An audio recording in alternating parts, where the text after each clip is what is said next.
अस्सलाम वालेकुम नाज़रीन, प्रोग्राम ओपिनियन विद अली काज़ी में भलीकार आऊँ यासिर अहमद। हमको स्टूडियो में ज्वाइन कंदा सीनियर तजियाकार अली काज़ी साहब। वेलकम अली साहब। Thank you Yasir. अली साहब, अॼु शहबाज शरीफ़ साहब कराची पहुता, कराची जो दौरो कयो। शहबाज शरीफ़ साहब डिफरेंट जॻहियुनि ते मुलाक़ातूं कयूं आहिनि, CM हाउस में भी मुलाक़ातूं कयूं आहिनि, पर गॾो गॾु MKM जे दफ़्तर भी विया। पर कल्ह खां हिकिड़ी ख़बरूं हलनि पियूं त पीपल्स पार्टी जे तरफ़ां बि हिकिड़ो सम्झ में नथो अचे। पीपल्स पार्टी जे तरफ़ां बि कुझु ईअं अचे थो त असांखे वज़ारतूं न खपनि पर आइनी उहिदा खपनि। अॼु वरी MKM जे तरफ़ां बि अनाउंसमेंट थी वई आहे त असां फेडरल गवर्नमेंट में का बि वज़ारतूं कंहिं बि गवर्नमेंट में कैबिनेट जो हिसो न रहंदासीं। जी, इहा ॻाल्हि त वफ़ाक़ी काबीना में शामिल न थीबो। MKM त पाण डॉक्टर ख़ालिद महमूद सिद्दीकी पाण चयो आहे। पीपल्स पार्टी काबीना में शामिल न थियण जी ॻाल्हि अञा चई कोन्हे। उहो ख़बरूं ज़रियनि वटां ख़बरूं हलनि थियूं त हिन ॻाल्हि ते ऑप्शन ते गौर पिया कनि। आउं सम्झां थो त न शामिल थींदा। पीपल्स पार्टी बि शामिल थी वेंदी ऐं MKM बि थोरी हील हुजत हूंदी, छाकाणि त वज़ारतनि जी सिलेक्शन ऐं हिन ते थोरो MKM पंहिंजो प्रेशर डेवलप कंदी। सो अगरि त पीपल्स पार्टी शामिल न थी त पोइ त पाण इहो सम्झंदासीं त मतिलबु ख़ुदि पीपल्स पार्टी जी लीडरशिप इहो सम्झी वरितो आहे त छाकाणि ही हुकूमत शहबाज शरीफ़ वारी 4-5 महीननि खां मथे न आहे, तंहिंजे करे हरू भरू हिन में शामिल थी ऐं पंहिंजो सॼो जेको हाणे हुकूमत ते तनक़ीद थींदी, पेट्रोल महांगो थींदो, महांगाई वधंदी, आवाम में रिएक्शन क्रिएट थींदो, त असीं हरू भरू हुनजो हिसो छो थियूं 4-5 महीननि लाइ। लेकिन मूंखे लॻे थो त न, पीपल्स पार्टी शामिल थींदी, छाकाणि त हू चाहिनि पिया त साल ॾेढ हुकूमत हले।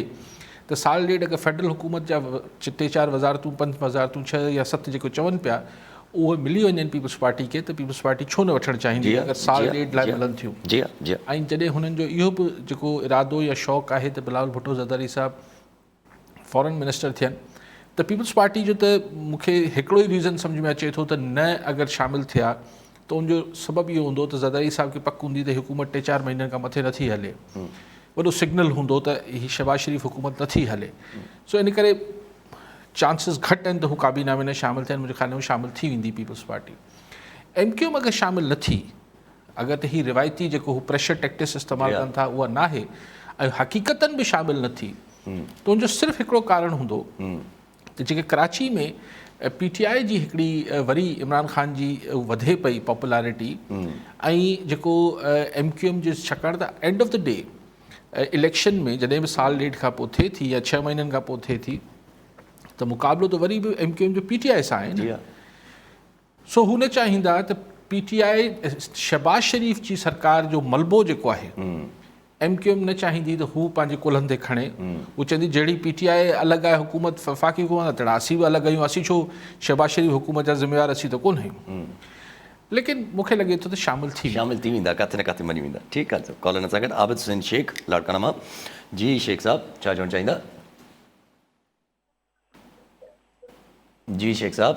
सर असांजो इहो आहे त काफ़ी न्यूज़ चैनल हलनि था ऐं ॿ हिकिड़ा अहिड़ा चैनल आहिनि जेके हिन महिल बि इमरान ख़ान जी सपोर्ट कई वेठा आहिनि ऐं हुकूमत में इहो बि सपोर्ट कयो आहिनि। वरी हिकिड़ो अहिड़ो चैनल आहे जेको हिन महिल हर शइ ॿुधाए थो। काफ़ी चैनल अहिड़ा आहिनि, तनक़ीद जीअं माना हले थी पई उहा कंदा आहिनि। हिकिड़ो अहिड़ो चैनल आहे जेको सफ़ा बि हुननि जो पासो आहे।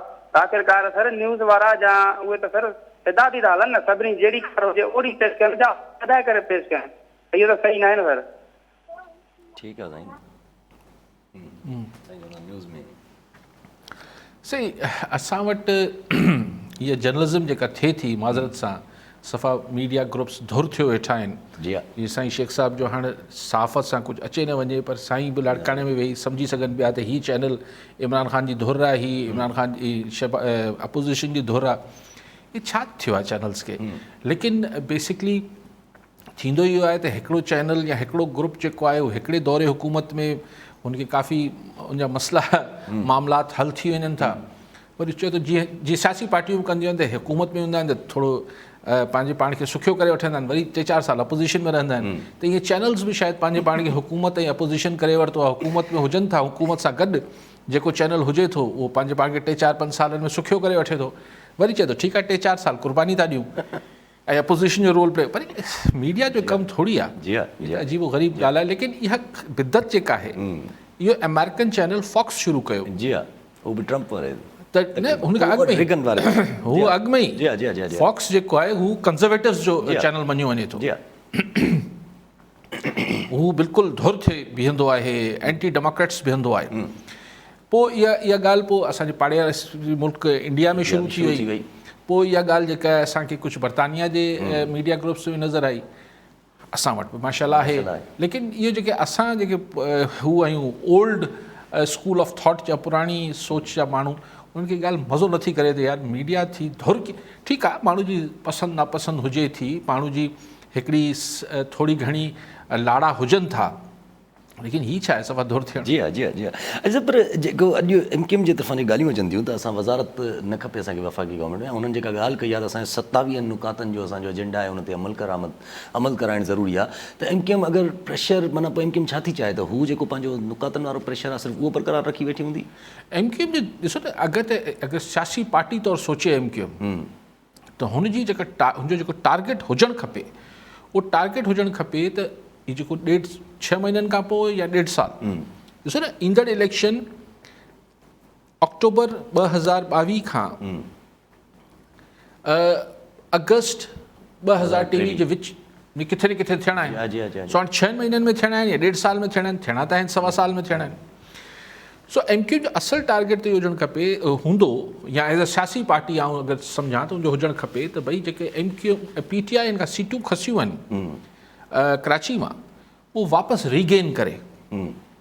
सो उन लाइ हुनखे कराची में पॉपुलर पहिरीं त MKM हूंदी, सभु कुझु हूंदो, पोइ हुनजे ख़िलाफ़ वोट विझी न सघंदो। हिन दफ़े उहा ॾाढ मुड़सी त कोन हलंदी, न पोइ इलेक्शन में हली 2018 में, त हुनखे पॉपुलर सेंटिमेंट सां गॾु हलणो पवंदो।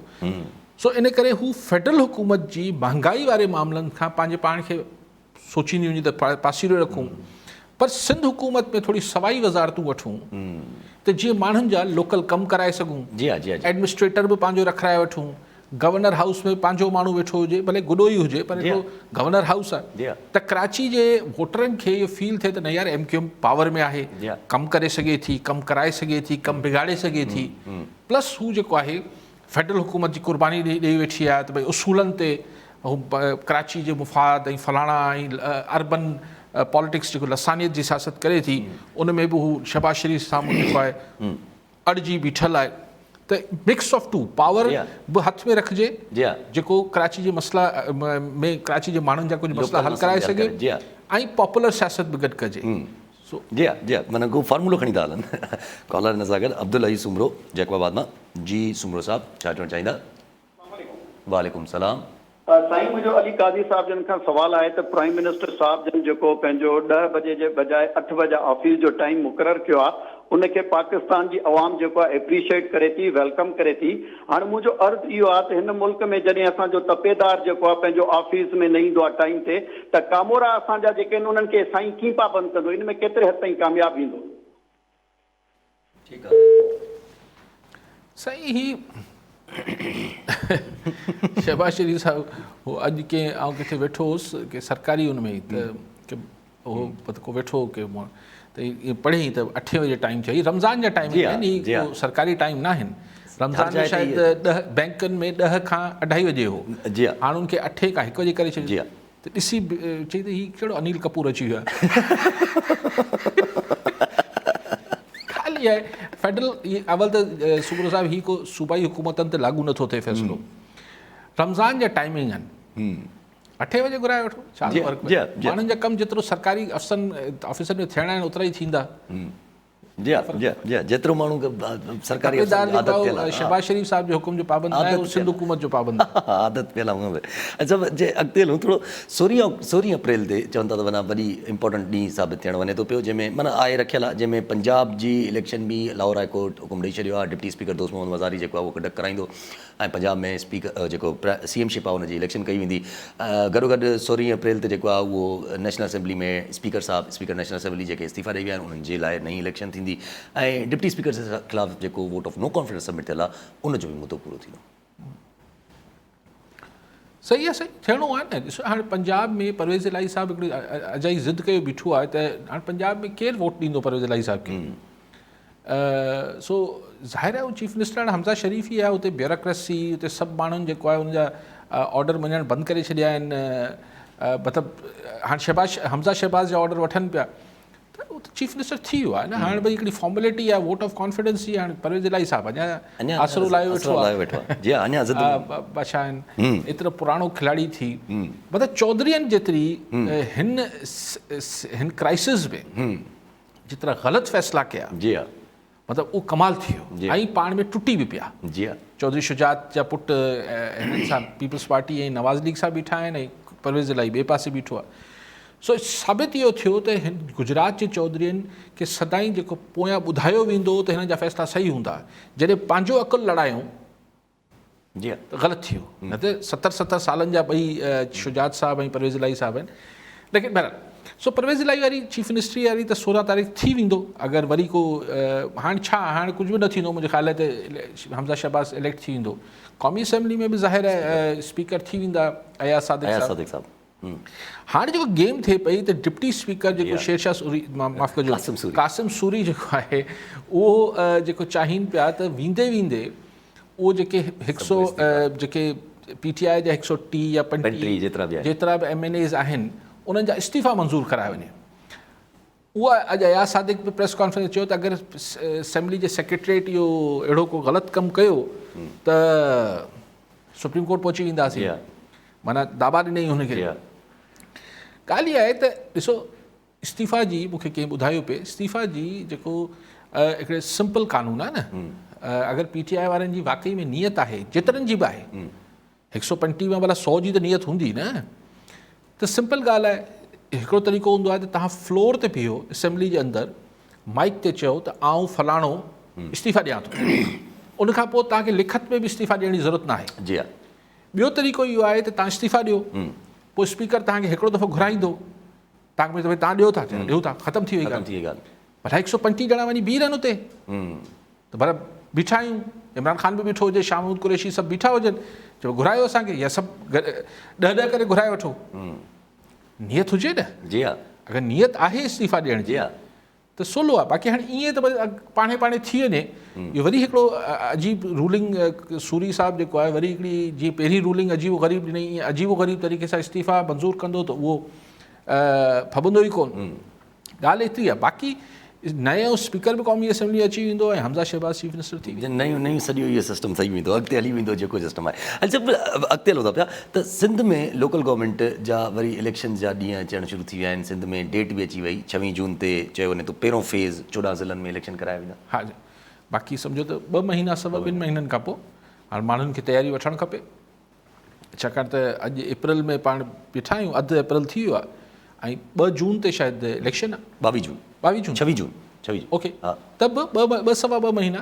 सो माण्हुनि खे ज़रूरु तयारी वठणु खपे ऐं वोट सही जॻह ते ॾियणु खपे ऐं वोट सही तरीक़े सां घुरणु खपे ऐं वोट जो कुझु न कुझु इज़त कराइणु खपे। जी हा, हमेशह नारो त लॻंदो आहे। अच्छा, कॉलर आहिनि साईं, असांखे नालो नथा ॿुधाइनि, साईं चवनि था त मुंहिंजो को मसइलो आहे, सीनियर पुलिस इंस्पेक्टर चवनि था मां आहिनि, पर जी साईं ॻाल्हि कजो। साईं जी कॉल ड्रॉप थी वई। अच्छा, पंहिंजी ॻाल्हि हले पई लोकल गवर्नमेंट जे इलेक्शन ते। हा, त इलेक्शन जेको आहे माना इहो 26 जून ते इलेक्शन रखिया वञनि था पिया, पहिरों फेज़ थिए थो पियो, पर हाणे माना जे अगरि लोकल गवर्नमेंट जे इलेक्शन में हिन वक़्तु PTI त ज़ाहिरी कोन्हे, उहो त हिकिड़ी ॿी सिस्टम में लॻी पई आहे, PMLN जो सिस्टम हिकिड़ो अलॻि आहे, सिर्फ़ु पीपल्स पार्टी न।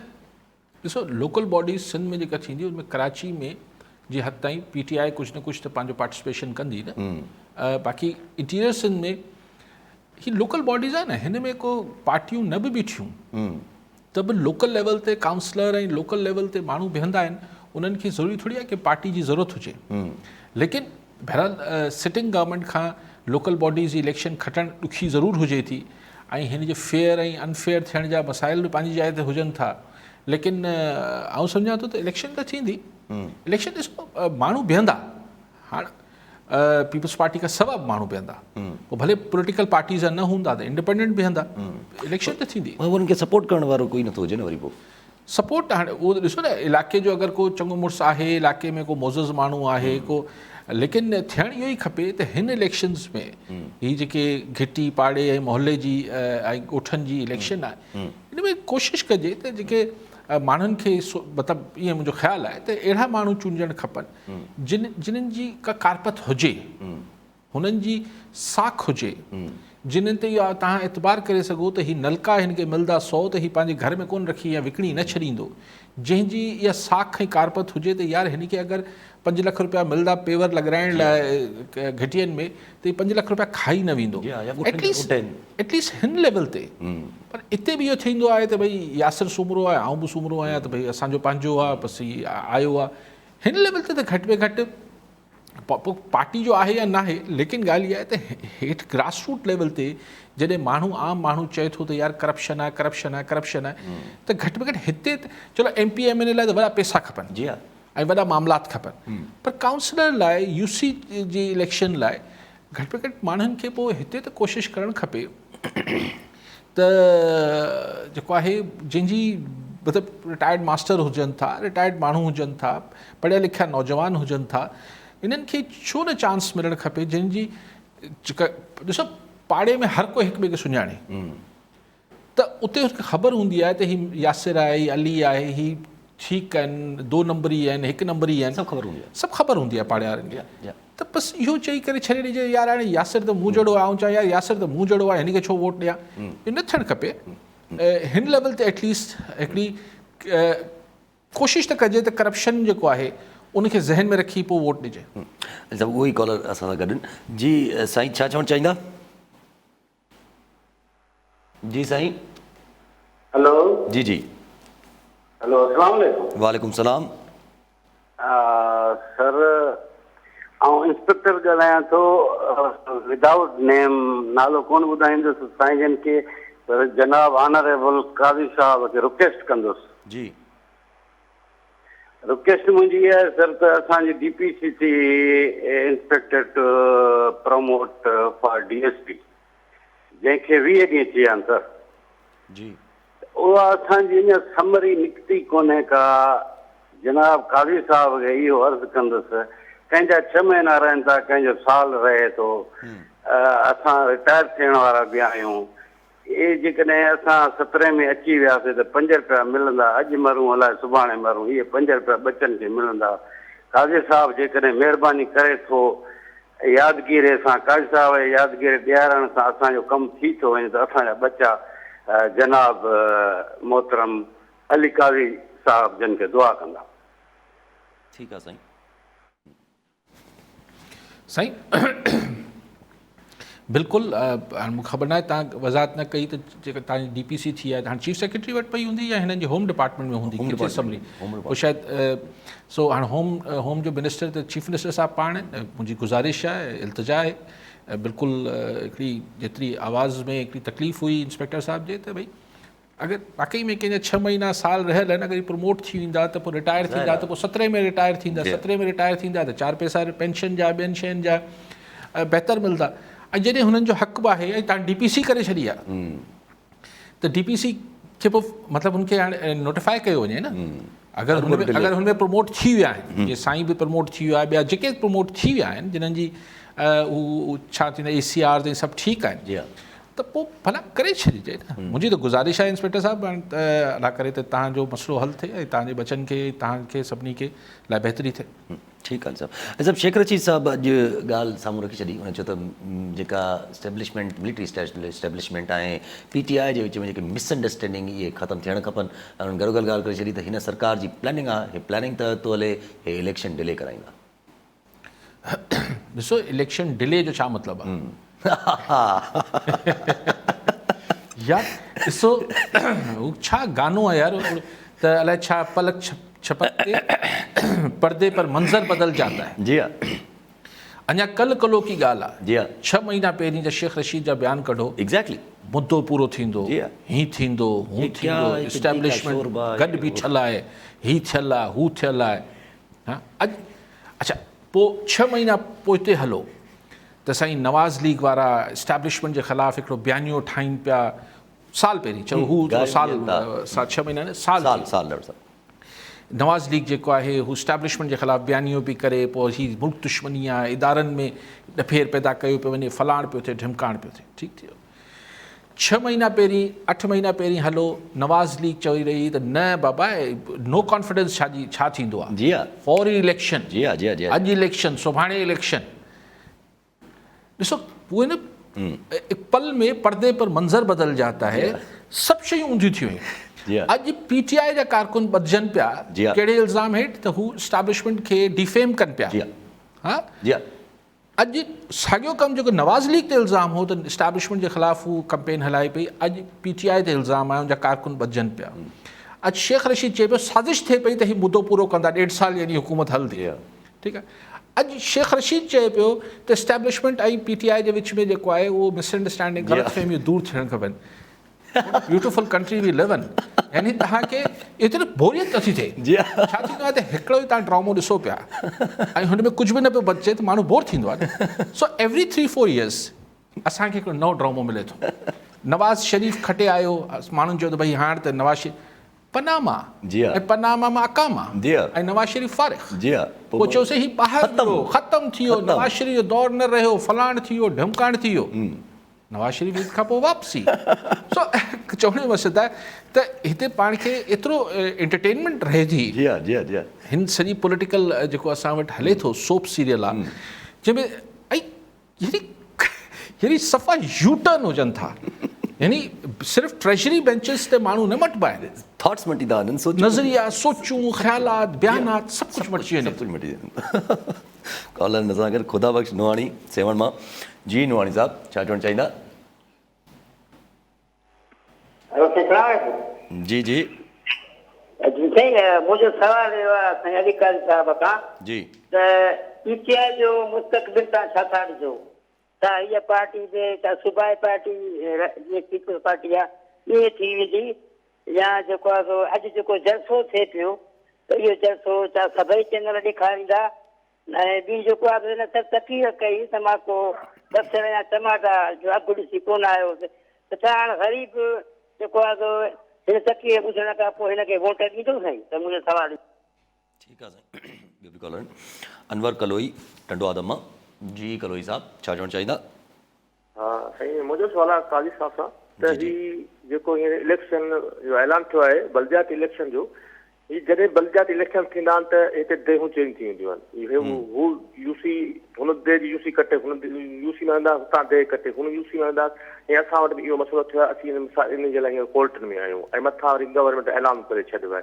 हिकिड़ी शइ खे अञा ताईं को राइट्स ई कोन मिलियो आहे को हुन सिस्टम ई कोन ठहियो आहे ऐलान थी वियो आहे हाणे इन तरीक़ेकार छा थींदो छा इहे इलेक्शन ईअं थी वेंदा ठीकु आहे साईं साईं नवानी साहब जेकी ॻाल्हि कई त PTI जो मुस्तक़बिल आहे हमेशह चवंदा ख़ुदा खे ख़बर हुजे थी असांखे कहिड़ी ख़बर वैब जी लेकिन नंढड़े सियासियात जे नंढड़े शागिर्द तौरु आउं जेको सम्झां थो त PTI जो मुस्तक़बिल जो दारोमदार सॼो हिन 6 महीननि ते आहे त हिन 6 महीननि में PTI छा थी उभरे थी जी हा छा हू हिकिड़ी समूरी जेके हाणे सख़्तियूं ईंदियूं ऐं समूरी मुखालफ़त में जेको प्रेशर ईंदो बरक़रार रखंदी उन प्रेशर खे हुनजो लीडर ऐं हुनजो कारकुन ऐं हुनजी मिड टीयर यानी विचोली जेका हुनजी लीडरशिप आहे उहो सभु बर्दाश्त करे सघंदा जी हा जी हा जी हा ॾिसो ॾुखियो हुजे थो ज़ाहिर आहे यानी सरकार बि तव्हां सां सरकार त सरकार हूंदी आहे पोइ स्टैब्लिशमेंट बि तव्हां सां गॾु न हुजे पोइ बकौल तव्हांजे अमेरिका बि तव्हां सां गॾु कोन्हे जर्नलिज़म मीडिया जा सवाइ हिक जे सभु तव्हांखे सफ़ा ईअं तव्हांखे भंभोड़े रहिया हुजनि त चवण जो मक़सदु इहो आहे त हीउ हिकिड़ो टेस्ट केस आहे ख़ान लाइ इमरान ख़ान लाइ हिकिड़ो वॾो अगरि हिन मां निकिरी आई ऐं पंहिंजे नैरेटिव ते बीठी बाद में हीअ फ्लैक्सिबिलिटी त बिस्मिल्लाह अमेरिका सां बि अहिड़ो इमरान ख़ान वञी भाकुर पाईंदो बाइडन उहो बाद में स्टैब्लिशमेंट सां बि ठही वञिबो उहो थींदो आहे लेकिन अगरि 6 महीना 6 खां 8 महीना इमरान ख़ान हिन खे सस्टेन करे वियो हिन प्रेशर खे त हिन जा हिकिड़ा कार्डर्स क्रिएट अञा थींदा जी हा जी हा जी हा जी हा ॾिसो न हीअ सख़्ती जेका आहे सख़्ती त हमेशह उहो चइबो आहे न कुंदन ठहण वारी ॻाल्हि आहे न त माना तव्हां हुन मां जॾहिं हुन मां गुज़रो था गॾिजो था तयारु थी था निकिरो हुन प्रोसेस मां निकिरो था न हीउ पहिरियों दफ़ो PTI इमरान ख़ान पहिरियों दफ़ो 25 सालनि जी जेका PTI जी हिस्ट्री आहे पहिरियों दफ़ो सीरियस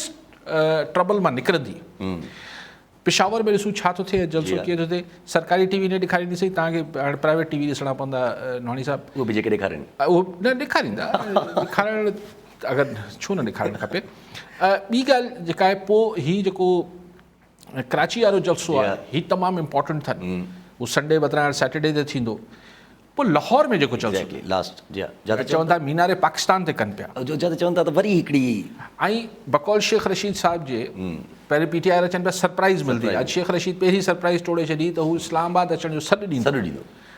हाणे अगरि ही मोबिलाइज़ेशन करे थो इमरान ख़ान ऐं वरी धरणे वरणे जी ॻाल्हि या लॉन्ग मार्च जी ॻाल्हियूं करे थो त ज़ाहिर सख़्ती ईंदी। हिन दफ़े आउं सम्झां थो शहबाज शरीफ़ सख़्ती कंदो।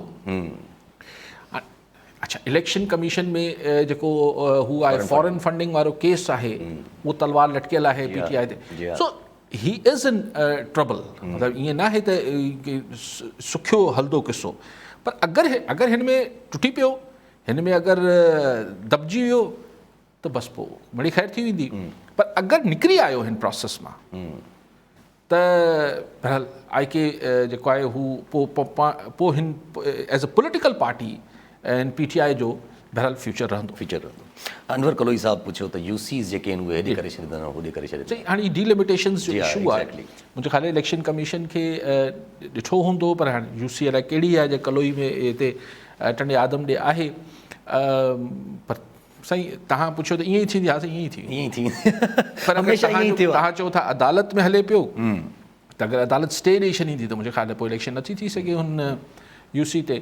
लेकिन इहो आहे त डिलिमिटेशंस ठीक सां थियणु खपनि। हीउ जेको अजीब ग़रीब क़िस्म सां कटिंग थिए थी, उहो चाइना कटिंग थींदी आहे, हीअ जेका आहे UC कटिंग थींदी आहे। त भई हिते मुंहिंजा वोट आहिनि, हिन खे हिते फिरायो, हू तव्हां हीअ कढी छॾियो, चाइना कटिंग थींदी आहे। सो हीअ चाइना कटिंग कॉन्स्टिट्यूंसीज़ जे न थियणु इहा बि काफ़ी प्री रिगिंग। हा, हीअ त रिगिंग सो न इलेक्शन वारे ॾींहुं हिकिड़ी धांधली थींदी आहे, हिकिड़ी इलेक्शन जो रिज़ल्ट अचण खां पोइ धांधली थींदी आहे, हिकिड़ी इलेक्शन खां पहिरीं जी धांधली थींदी आहे। उन धांधली में हीअ जेका कटिंग आहे इहा हुनजो हिसो वॾो हिसो आहे हिनजो। अच्छा, अगरि जेका PTI जी तव्हां ॻाल्हि कई त छा PTI जी इन ॻाल्हि ते मैटर नथो करे त PTI जेको आहे हाणे मुहिम छा ते थी हलाए, कहिड़ी बेस छा थी ठाहे? मुहिम त ॾिसो हिकिड़ी आहे न, इम्पोर्टेड गवर्नमेंट। इहो नुक़सान वारी मुहिम आहे। न नुक़सानु छा जो? ॾिसो ॻाल्हि इहा आहे त इन में हिन खे जेको असां वटि एंटी साम्राज्य हिकिड़ी सेंटिमेंट आहे सोसाइटी में, उहो पुराणो आहे। हू लेफ्ट उनजो ॿिज पोखियो, लेफ्ट जी पार्टियूं जेके हुयूं, पोइ उनखे लिबरल पार्टीज़ बि इनकरेज कयो, ख़ुदि के ज़माने में रिलीजियस पार्टीज़ हिन खे इनकरेज कयो। त हू पोटेंशियल त सोसाइटी में आहे। हाणे उनखे ही केतिरो वधीक मोबिलाइज़ करे वञे थो, केतिरो वधाए थो, इहा ॻाल्हि बिल्कुलु आहे। यानी हिकिड़े पाकिस्तानी अमेरिकन मैसेज कयो त आई लव अमेरिका, जिथे आउं रहां थो, मुंहिंजो मुल्क आहे अमेरिका, हो Pakistani, but I hate it's foreign policy. त पर फॉरेन पॉलिसी अमेरिका खे आउं हेट कयां थो, बाक़ी मूंखे मुल्क खे आउं प्यारु कयां थो। त चवण जो मक़सदु आहे त हीअ हिकिड़ो सेंटिमेंट त आहे न, त ही जेको आहे सो हाणे हिन खे केतिरो बिल्टअप करे थो ऐं हिन सां गॾु छा थो करे। पोइ भेरे सिर्फ़ु 4 हल्के खोलंदो त सॼो इमरान ख़ान जो नैरेटिव हो त इलेक्शन में धांधली थिए थी, करप्शन थिए थी। हाणे उन नैरेटिव हूंदो त भई हीउ ॾिसो हीउ वरी अची आहे। हाणे सिर्फ़ु ॾिसणो इहो आहे त ख़ान साहब सिर्फ़ु इम्पोर्टेड गवर्नमेंट जो नैरेटिव हलाईंदो या हिकिड़े सटल, हिकिड़े तमामु मध्यम अंदाज़ में पूरी साज़िश असांजी लोकल अंपायर्स खे बि उन में किथे टच ॾींदो ईंदो। जी हा, इहो ॾिसण वटि आहे। कॉलर सां गॾु डॉक्टर अब्दुल वहीद सोलंकी हैदराबाद मां। जी वाहिद सोलंकी जी डॉक्टर साहब छा चवणु चाहींदा? साईं अर्ज़ु इहो आहे त सिंध प्रोसेस कमीशन काफ़ी अरसे खां कुझु केसनि जे करे जेको आहे सो माना नॉन फंक्शनल लॻी पई आहे, उन ते कंहिंजो बि को फोकस कोन्हे को। ऐं सिंध जा काफ़ी लखे नौजवान जेको आहे बेरोज़गार लॻा पिया आहिनि। उन जे लाइ जेको आहे सो सिंध गवर्नमेंट खे या कुझु जेको आहे सो आवाम खे सोचणु खपे। काफ़ी दोस्त जेके माना कुझु रिकमेंडेशन रखियूं पियूं आहिनि, पोइ बि जेको आहे सो हुनखे को पिसू कोन पियो करे, छो त AG सिंध जेको आहे सो माना सुप्रीम कोर्ट में केस आहे, उनखे बि माना डिलेइंग टैक्टिक्स पिया वठी वञनि पिया। ऐं पब्लिक सर्विस कमीशन में काफ़ी केस हलनि पिया। पर पब्लिक सर्विस कमीशन जा जेके बि माना रिक्रूटमेंट आहे उहो सॼो नॉन फंक्शनल आहे ऐं पब्लिक सर्विस कमीशन जो जेको चेयरमैन आहे उहो बि 31 तारीख़ ते माना हुनजी मुदो बि पूरो थी वियो आहे त उन जे लाइ छा थियणु खपे हाणे छा थियणु खपे सिंध गवर्नमेंट जेको आहे बिल्कुलु हिन ते इंट्रस्ट कोन पियो वठे सिंध गवर्नमेंट इंट्रस्ट और मूंखे यादि थो पए Yasir correct me if I am wrong कि इहो बहाल न थी वई election Yes institution as a chairman पंहिंजो सिंध पब्लिक सर्विस कमीशन पूरी बहाल थी वई पर उहो साईं ॿियनि केसनि जी बि ॻाल्हि कनि पिया जेको CC जे मथां जेको केस जेको ग़लति थियो उहो सुप्रीम कोर्ट में हले थो पियो अञा ताईं त उन्हनि जी बि ॻाल्हियूं कनि पिया साईं त अञा ताईं को फंक्शनल नथी नज़र अचे SPSC अच्छा न पर बेसिकली इहो आहे त पब्लिक सर्विस कमीशन खे त फंक्शनल करणु खपे न अगरि कोर्ट जो हुन तां ख़तमु थी वियो आहे फ़ैसिलो हुन ख़िलाफ़ु जेको कमीशन खे कलदम करार ॾिनो उहो अगरि बहाल थी वई आहे त उनखे फंक्शनल करणु खपे बिल्कुलु लखे नौजवाननि जो ऐं हिकिड़ो जेतिरो बि मेरिट थिए थो हाणे ख़ुदा ख़बर पब्लिक सर्विस कमीशन में केतिरो मेरिट थिए थो जेतिरो बि थिए थो या को ॿियो इंस्टीट्यूशन बहरहाल हीउ हिकिड़ो इंस्टीट्यूशन आहे अगरि सुप्रीम कोर्ट हुनखे बहाल करे छॾियो आहे त हुनखे फंक्शनल थियणु खपे डॉक्टर साहिबु आई एग्री विथ यू अच्छा अॼु जेको लेटर वारी ॻाल्हि आहे जेका मरासले वारी ॻाल्हि आहे जेको साज़िश वारी ॻाल्हि आहे उहो अॼु फवाद चौधरी साहिबु चवनि था त असां सुप्रीम कोर्ट में एप्लीकेशन दायर करे छॾी आहे सुप्रीम कोर्ट अगरि हाणे इन ते अदालती कमीशन न ठाही त पोइ इहो कॉन्स्टिट्यूशन जे ख़िलाफ़ु थी सही हाणे फरमाइशन ते त सुप्रीम कोर्ट कोन हलंदी आहे पोइ जॾहिं हलंदी आहे तॾहिं हलंदी आहे हाणे न हलंदी आहे न हले थी हाणे इहो हिननि जे चवण सां त अनकॉन्स्टिट्यूशनल कुझु न थी वेंदो लेकिन मूं चयो न हाणे सभु पॉलिटिकल नैरेटिव ठहंदो न हीउ हिकिड़ो बयानियो ठाहे पियो इमरान ख़ान साहिबु ऐं हीउ ॿिनि ॾींहंनि जी साही पटण खां पोइ अॼु पेशावर में वरी शुरू थींदो हीउ मूं अर्ज़ु कयो त हीउ माण्हुनि खे हिन में ॿ टे फैक्टर्स हूंदा हिन में हिकिड़ो फैक्टर त इहो हूंदो त हिन खे जेका हींअर गवर्नमेंट आहे हुनखे अपोज़िशन चई हाणे शहबाज़ हुकूमत जेका आहे शहबाज़ हुकूमत ऐं प्रोविंशियल हुकूमतूं हाणे इमरान ख़ान खे डील कीअं थियूं कनि हिन खे ईअं सफ़ा सोंटे वारो कमु कनि थियूं या हिन सां कीअं डील कनि थियूं इहो वॾो हिकिड़ो सुवालु हूंदो ॿियो हिन में सुवालु इहो हूंदो त ख़ुदि शहबाज़ गवर्नमेंट लाइ जेको हाणे ॾिसो न मुफ्ता इस्माइल कल चए पियो त 40 रुपया पर लीटर पेट्रोल जेको आहे सरकार सब्सिडी पंहिंजे खीसे मां भरे थी 40 रुपया यानी तव्हां जेको पेट्रोल वठो था हुन 40 रुपया सरकार सस्तो रखण लाइ पंहिंजे खीसे में भरे थी त मुफ्ता इस्माइल चए पियो त हीउ ग़लति आहे हाणे मिसाल ॿियो छॾियो अगरि अधो अधु बि 20 रुपया बि चयूं मुफ्ता इस्माइल साहिबु या हाणे जेके शहबाज़ शरीफ़ साहिबु चयो त बाबा हाणे 40 रुपया त खीसे में नथा भरे सघूं IMF जो बि प्रेशर आहे भला 20 रुपया वधाए छॾियो ऐं ठक थी वियो 20 रुपया पेट्रोल महांगो थियो त फ़िलहालु त हेठि माण्हुनि जी रड़ियूं निकिरी वेंदियूं न असां तव्हांजी बि निकिरी वेंदियूं त हाणे उन महिल शहबाज़ साहिब लाइ टारगेट हूंदो त हू पंहिंजे 8 जमात इतिहादियुनि खे बि राज़ी रखनि मिनिस्ट्रियूं हू हुननि खे बि राज़ी रखिणो आहे इमरान ख़ान जलसा हे हो नैरेटिव इम्पोर्टेड गवर्नमेंट फलान ढिमकान उहो बि करिणो आहे ऐं हेठां अवाम में वरी हिकिड़ी थींदो त यार हीउ छा थियो हिते चयोसीं त इमरान ख़ान वेंदो त अलाए छा थी वेंदो त चैलेंजिस आहिनि गवर्नमेंट लाइ बि शहबाज़ तॾहिं आउं चाहियां थो त मूंखे अलाए छो 2022 खां ॿाहिरि इलेक्शन वेंदे नज़र नथा नथो अचे ठीकु आहे साहिबु कॉलर नज़र लागत साजन सुमरो ठरी मीर बाबा जी सुमरो साहिबु छा चवणु चाहींदा हेलो जी जी हेलो जी साईं अस्सलाम वालेकुम वालेकुम सलाम साईं काज़ी साहिब खां असांजो सुवालु आहे त मौजूदा जेका सूरत हालात इन में जेका असांजी सिंध जा इशूज़ आहिनि जीअं NFC अवार्ड आहे असांजी सिंध सरकार सदाईं इहा दावा कंदी आहे त असांखे रक़म घटि थी मिले ऐं जेको आहे असांजा मसइला हल नथा थियनि इन सिलसिले में असां अली साहिब पुछंदासीं छा वाकई शहबाज़ शरीफ़ सिंध खे कुझु ॾींदो या असांजा जेके हुकुमरान आहिनि सिंध जा जेका गवर्नेंस आहे उहा डिलीवर करे सघंदी जेको हिन जो बयानु हो त असांखे रक़मूं घटि थियूं मिलनि जंहिंजे करे असांजा कम न पिया थियनि के फोर ॿिया मनसूबा या जेको हिननि हाणे MQM लाइ इतिहाद कयो आहे जो मुस्तक़बिल में सिंध जे माण्हुनि जे लाइ केतिरी बहितरी थींदी या का उमेद घटि रखिजे ॿियो त जेका मौजूदा सूरत हाल आहे हिन में जेको असांजूं ॿियूं मुखालिफ़ दौरे में 14 पार्टियूं GDA जो जेको इतिहाद हो उनजी सूरत हाल छा थींदी कहिड़ी असांजी माना सिंध जा जेके इशूज़ आहिनि जिन ते असां माना कंदा आहियूं वफ़ाक़ जी सदाईं पीपल्स पार्टी मुखालफ़त ठीकु आहे सुमर साहिबु ॿियो बि कॉलर अब्दुल रहमान खोसो ठुलमा जी खोसो साहिबु छा चवणु चाहींदा हा साईं मुंहिंजो अली काज़ी साहिब खां इहो सुवालु आहे त हिन वक़्तु शहबाज़ शरीफ़ जी जेका हुकूमत आहे काफ़ी जेके इतिहादी हुन सां गॾु आहिनि ऐं जेकॾहिं इहो ई हुकूमत फेल थी वियो महांगाई ज़ाइदा ॾिसण में ईअं अचे थो जे इहा ई हुकूमत फेल थी वियो त किथे इन जा असरात ॿिया जेके इतिहादी आहिनि उन्हनि ते कहिड़ा असर पवंदा? छा उहा नाकामी जेको उन इतिहादनि जो बि थींदो जेको शहबाज शरीफ जे हुकूमत जो थींदो? ठीक ठीक ठीक है, ओके। फेल आहे शहबाज शरीफ जी गवर्नमेंट। त पोइ छा चवण छा पिया चाहिनि आवाज़? हुननि खे फ़ाइदो थी वेंदो अगरि फेल थी विया त नाकाम थी वेंदी त साईं इहा ॻाल्हि। पहिरीं साजिद सूबो साजिद सूबो साहब चई चई त ॾिसो NFC त कल्ह शहबाज शरीफ़ बि चयो त इमरान ख़ान नओं NFC अवॉर्ड ॾिनो को, त हाणे ॾिसूं पाण ॾिए थो या नथो ॾिए। अच्छा, ॿी ॻाल्हि इहा त अॼु आयो हो प्राइम मिनिस्टर साहिबु त K4 ऐं मुख़्तलिफ़ जेके हाईवे हैदराबाद सखर ऐं हैदराबाद वारे ते चई त 50% वफ़ाक़ पैसा ॾींदी, 50% सिंध गवर्नमेंट ॾींदी।